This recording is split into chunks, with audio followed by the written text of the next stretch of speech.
Bai, azkenean basketin, olatz esan duen bezala, basketinean sartzeak oso zaila da.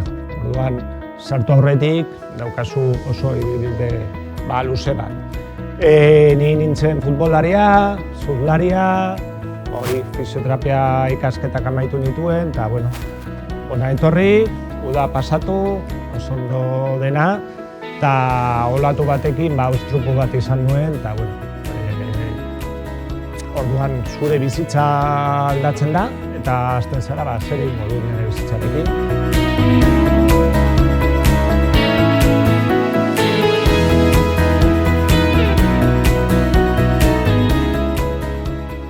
Jolasten dut liga bat, sin discapacidad ditzen dela, errapiztasun gabe, zuen aurka jolastu dezakela liga bat.